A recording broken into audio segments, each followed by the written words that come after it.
ومن هو في ضلال مبين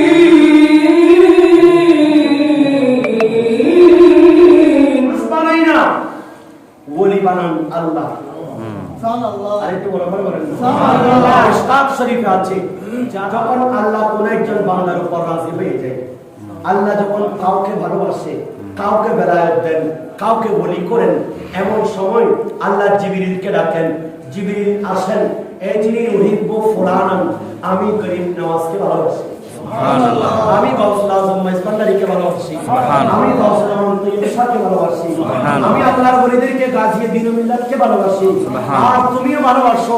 এভাবে যখন বলেন আল্লাহ আল্লাহ ভালোবাসি, জিবরিল বসে থাকিও না, আসমানি জগতে যাও, গিয়ে সকল ফেরেশতাদের কাছে প্রচার করো যে আমি আল্লাহ, তুমি জিবরিল ওনাকে ভালোবাসেন।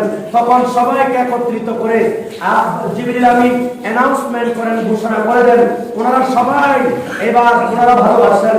আর সকালের ফেরেশতা আকাশে উঠে, সন্ধ্যার ফেরেশতা নামে, এভাবে কোন আনা জানা হয়, সেখানে ফেরেশতাদের মুখে মুখে সেই কথাটা উচ্চারিত হয়, তারা ঘোষণা করেন, তারা এসে জমিনের মধ্যে যখন জমিনের ফেরেশতাদেরকে এটা ঘোষণা করে দেন, আল্লাহ মুখকে ভালোবাসেন, আল্লাহ জিবরিল ভালোবাসেন, আসমানের ফেরেশতারা ভালোবাসো, সবাই যখন ভালোবাসেন, তখন আস্তে আস্তে মানুষের অন্তরে ওনার প্রতি মহব্বত জুটে যায়।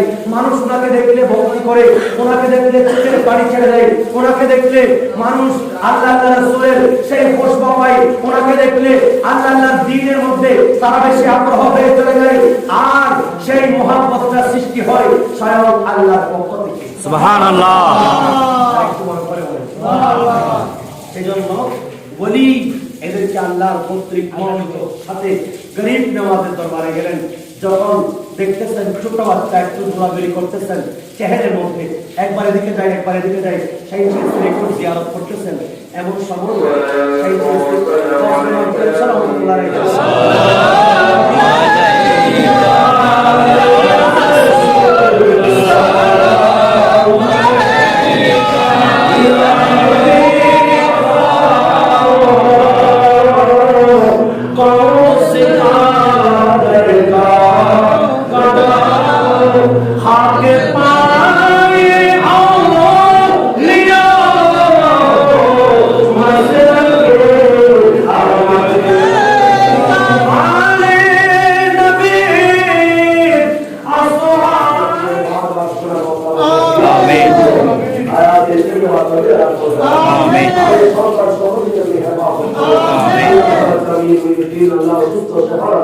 আমিন।